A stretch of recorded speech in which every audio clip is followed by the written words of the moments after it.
A paz do Senhor, queridos irmãos, estamos aqui mais uma vez para dar sequência à nossa série de estudos bíblicos baseado no tema Conselho das Epístolas Paulinas, e hoje nós estamos com a lição de número 12, Venha Depressa. A lição de número 12, Venha Depressa, data 17/9/2023. Leitura bíblica em classe, segunda Epístola do Apóstolo São Paulo a seu filho na fé Timóteo, capítulo 4, versículo 1 a 9. E hoje nós vamos entender um pouquinho a respeito do que Paulo, em seu momento de prisão e seus últimos dias aqui na terra, ele chega e ele deseja a presença de um amigo. E desejar a presença de um amigo é algo que já acontece e aconteceu com todos nós.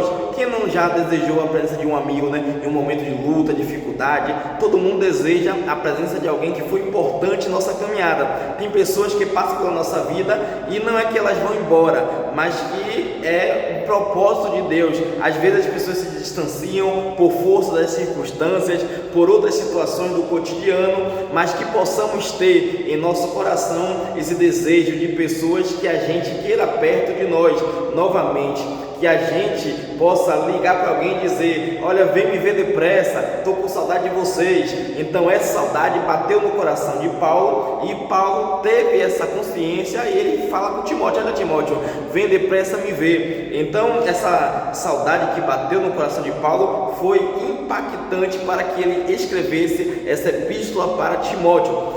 Qual o título da lição? Paulo diz: procura vir ter comigo depressa. Rapaz, vem logo. A santidade, e a sanidade estava dentro do peito de Paulo. As viagens eram feitas antigamente a navio, e no inverno, de novembro a março mais ou menos, os navios cancelavam viagem, não tinha como navegar por causa do inverno. Então Paulo chega e diz: olha, rapaz, vem logo, pois depois vai ser difícil para você vir, eu preciso de você agora, você precisa me encontrar. Paulo sabia da sua partida. Paulo, antes da sua partida, ele leva essa mensagem, e ele manda para Timóteo pedindo alguns materiais, mas não se sabe se Timóteo conseguiu chegar com esses materiais.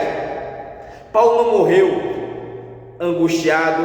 Paulo chega dizendo: olha, eu combati o bom combate, acabei a carreira, guardei a fé, segunda Epístola de Timóteo, capítulo 4, versículo 7, de uma das cadeias romanas, possivelmente acorrentado e esperando por sua execução. Paulo escreveu a Timóteo e apelou para que ele venha vê-lo depressa. Paulo estava em uma masmorra, só esperando o algoz, só esperando a sua morte, e esperando o seu martírio. Talvez ele, hoje, nos nossos dias, ele nos ensinaria essas lições. E hoje, nos dias atuais, o que acontece? Muitas pessoas hoje começavam a reclamar, se fosse ou eu ou você poderia estar reclamando: Senhor, eu fiz a sua obra, porque eu estou passando por isso, e agora eu vou morrer, e agora, Senhor, muitos iriam reclamar, muita gente frustrada com o ministério. Tudo isso ocorre, nós precisamos trabalhar a mente, pedir graças a Deus e vencer todas as coisas, e não morrer frustrados, não levar memórias ruins, mas sim memórias boas. Qual a reflexão? Paulo tinha expectativa de arrebatamento. Ele diz que a trombeta soará e os que morreram em Cristo ressuscitarão primeiro, e nós, os que estiverem vivos, nós seremos transformados. Houve uma mudança de cenário, e Paulo conseguiu gerenciar isto dentro dele.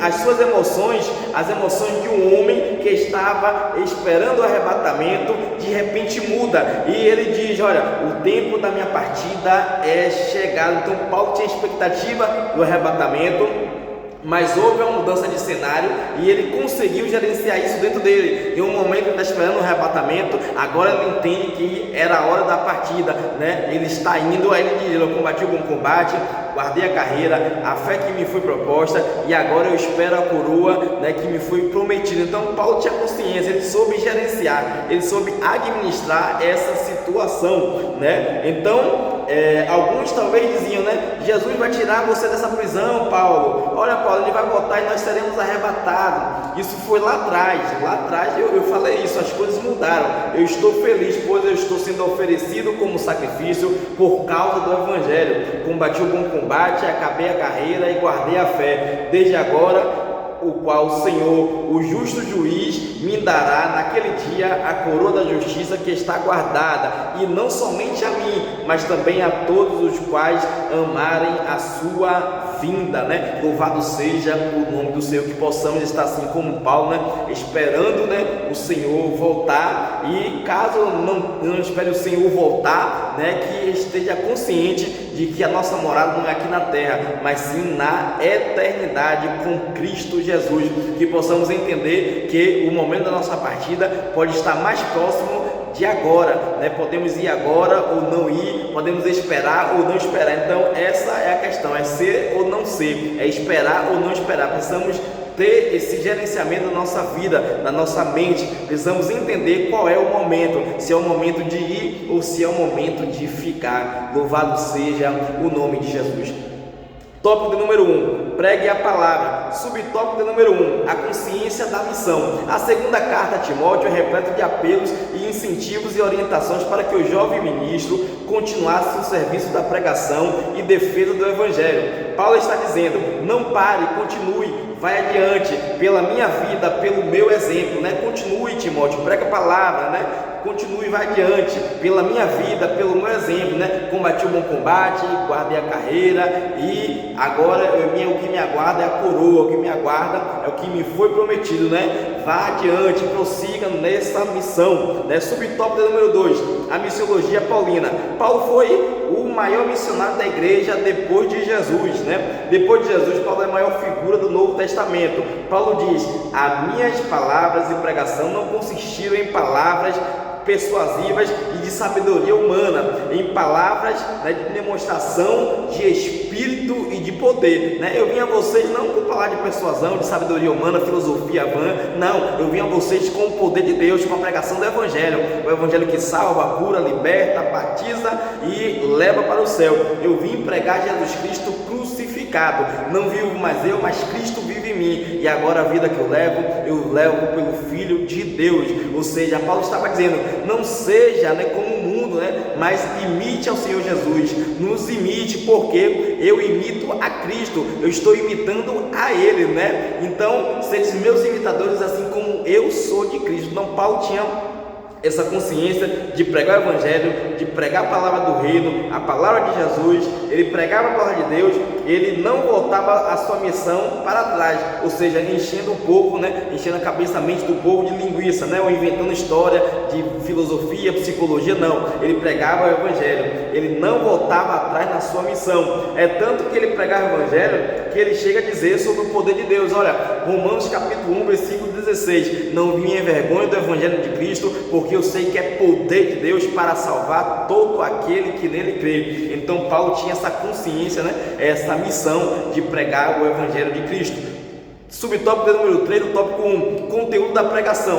Precisamos pregar uma mensagem bíblica e cristocêntrica. Hoje vemos crescendo o número de doutores que torcem as escrituras a partir de suas concepções, a fim de amoldar seus ensinos aos desejos dos ouvintes, né? Em tais igrejas nada mais é pecado, ou seja, gente flexibilizando a palavra de Deus. Tem gente que diz, não é possível, você já estudou teologia, mas a palavra de Deus, ela continua a mesma, ou seja, é no confronto da palavra que encontramos o caminho da transformação, que nos leva à excelência. A palavra de Deus tem que nos confrontar, por mais que seja difícil, por mais que doa, precisamos desse confronto, e é esse confronto, é essa palavra que nos leva para o céu. Não há outro caminho. Jesus é o caminho, a verdade e a vida. Não há nenhum meio de salvação, né, em todo o mundo, em toda parte, em toda a terra, a não ser Jesus Cristo, homem. Ele é o nosso mediador entre Deus, entre os homens.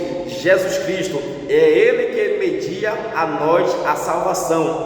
Então precisamos entender que o conteúdo da pregação continua sendo Jesus Cristo. Não é o que eu penso, o que eu acho, não é filosofias, não é sociologia, não é nada disso. O que precisamos entender que o que salva o homem, o que transforma o homem é Jesus Cristo, através da ação do Espírito Santo, que convence o homem do pecado, da justiça, do juízo. Ele que salva, cura, liberta, ele que transforma o homem e leva para o céu, através da sua palavra, do Evangelho, através do Evangelho de Cristo, o Evangelho que educa, o Evangelho que transforma, liberta. É através da palavra de Deus, ela que nos confronta e ela que nos leva para o céu, que possamos entender que o que leva o homem para o céu é Jesus Cristo de Nazaré. Tópico número 2, combati o bom combate. Subtópico número 1, a expectativa do apóstolo. Isso está explícito na referência que ele fez ao recebimento da coroa de justiça. A recompensa que Paulo espera aqui é receber do justo juiz naquele dia. Receber o que? Perante o tribunal de Cristo. O que é o tribunal de Cristo? Cristo vai julgar, os seus santos, e ele vai julgar de acordo com as suas obras, tanto boas quanto más. Lembrando que esse tribunal de Cristo não é para aqueles que eles não aceitaram Jesus ou não receberam Jesus, mas sim para os santos, para os chamados, para os separados, para aqueles que aceitaram Jesus e decidiram seguir a vontade dele. Esse tribunal de Cristo é para recompensar os santos. Então é por isso que ele diz: olha, a coroa que me está proposta, não somente a mim, mas todos a qual forem por esse caminho, todos a qual o justo juiz chamar. Louvado seja o nome do Senhor. Então isso está explícito, essa referência que ele fez, essa referência do recebimento da coroa de justiça e a recompensa de receber naquele grande dia. Então Paulo está dizendo, sabe, a minha partida está próxima. Ele diz que como os santos, ele também precisaria passar pela morte. Paulo tinha a expectativa que Cristo voltaria em seus dias. Em princípio, esse deve ser nosso anseio e a esperança de todo cristão. Nós estamos aguardando a vinda de Cristo. Não aguardamos um carro bom, uma casa boa, não aguardamos uma morada só aqui na terra, mas sim nós aguardamos uma morada na eternidade. A expectativa do crente é a volta de Jesus. Nós seremos arrebatados em um abrir e piscar de olhos, todos seremos transformados e nós estaremos com Ele lá nos ares, porque Ele nos prometeu: eu vou para o Pai, porque se eu não for, o Consolador não vem, e eu vou e eu voltarei para vos buscar, para que onde eu estiver, vós estejais também. Essa é a promessa da igreja, é a volta de Cristo, é a volta do noivo. O noivo vem buscar a sua noiva, a igreja. Louvado seja o nome de Jesus. Paulo tinha essa expectativa que Cristo voltaria. Em princípio, esse deve ser o nosso dever, o nosso anseio, esperar Jesus Cristo voltar. A nossa vivência com Deus tem que clarear em nossa mente o caminho da sua vontade. Não podemos levar uma vida medíocre. Tem gente que não cresce, fica aquela mesma coisa. Então, o que acontece aqui, segundo subtópico, a transição. Paulo entendeu o momento de fazer a transição, ou seja, nós que somos líderes, seja de classe, seja regente, seja professor de EBD, nós precisamos entender a questão da transição. Um dos sinais da boa liderança é uma transição tranquila. Precisamos preparar sucessores. Liderança jovem, prepare professor de EBD, prepare alguém para assumir o seu lugar. Paulo entendeu que ele precisava fazer uma transição e ele entende isso muito bem. É tanto que ele diz no subtópico do número 3, oferecido com libação. Significa que Paulo não reteve a sua vida para si mesmo em momento algum, mas se deixou gastar completamente para alcançar muitas almas para Cristo. O propósito da nossa vida é realmente nos entregar ao outro, ao reino de Deus, e dar frutos. Todos nós sempre frutificamos para o outro. Precisamos entender que essa geração se engana. Por quê? Porque nós frutificamos não para nós, mas sim para o outro. Nenhuma árvore se alimenta dos seus frutos. Frutificamos para o outro. Tópico de número 3, o desfecho paulino. Subtópico de número 1, o apelo a Timóteo. Procura ter comigo depressa. Não se sabe se Paulo ele recebeu a visita de Timóteo. Por quê? Porque ele pede a Timóteo que traga a capa, traga os livros e traga os pergaminhos, mas não se sabe dizer se Timóteo conseguiu chegar até lá para rever seu amigo Paulo e entregar o material que ele pediu. Paulo declara a Timóteo e o seu desejo é que ele tivesse como ele estivesse naquele momento com ele, estivesse perto, próximo. Tem gente que se isola. Paulo ficou preso, não porque ele queria, né? Ele não queria ficar só, ele ficou preso e ele não queria ficar preso, mas ele ficou preso, acabou preso ali naquele momento, né? E tem gente que quer se isolar, e a vida cristã não é de isolamento, pois a alma dele estava amargurada até a morte, igual quando Jesus quando estava ali perto de morrer, ele foi ali naquele momento para o Getsemane, e ele foi sozinho? Não, ele chamou o que? Pedro, Tiago e João. Então, as decepções de Paulo, ele escreve: em minha primeira defesa ninguém teve comigo, mas ele não fala de forma frustrada, ele diz: combati o bom combate, guardei a fé. Paulo estava feliz pelo que aconteceu, não pelo abandono que ele sofreu, mas pelo saldo negativo ou pelo saldo positivo que ele teve no seu ministério. Combati o bom combate, guardei a fé, a carreira que me foi proposta. Eu fiz o que me foi ordenado. Eu preguei o evangelho, eu sabia que o evangelho é poder de Deus. Eu fui pregar o evangelho para os gentios, assim como fui chamado, vaso escolhido para pregar o evangelho aos gentios, aos reis, aos judeus e todos aqueles a qual o quiserem, né? E nada tenho a minha vida por preciosa, contanto que eu cumpra o chamado do Senhor Jesus Cristo, que é pregar o evangelho, é ganhar pessoas para Cristo, é fazer novos líderes, é plantar a igreja e fazer com que o reino de Deus cresça. Então essa é a minha missão, eu entendi a minha missão, então não estou decepcionado, eu não estou amargurado, eu só lembro das coisas positivas. Combati o bom combate, guardei a fé e a carreira que me foi proposta. Subtópico 3 do tópico 3, triunfo escatológico. Paulo estava firme em sua fé e propósito, porque nunca sentiu-se só em relação a quem servia, ao Senhor Jesus Cristo. Pode todos nos abandonar, mas Deus não abandona. Pode os amigos abandonar, a família abandonar, mas Jesus está conosco. Se sentir sozinho na caminhada, é comum, normal sentir-se sozinho na caminhada, mas precisamos administrar isso. Jesus nunca nos deixa só. Não deixe essa angústia encher o seu coração, não deixe essa angústia encher a sua mente. Jesus está ao nosso lado, Ele nunca nos abandonou, Ele nunca nos abandonará, Ele sempre está conosco, né? Então não seja ranzinza, frustrado, reclamando da vida. Faça como Paulo: combati o bom combate, guardei a fé e a carreira que me foi proposta. Agora eu espero a coroa que eu receberei lá na eternidade, né? E a todos a qual o Senhor chamar, e não só a mim, mas todos os santos. Então eu combati o bom combate, né? Tenha essa consciência. Jesus está com você, Ele diz na tua palavra: eis que estarei convosco todos os dias até a consumação dos séculos. Deus em Cristo abençoe a todos. Até a próxima semana, a nossa última lição, querendo Deus.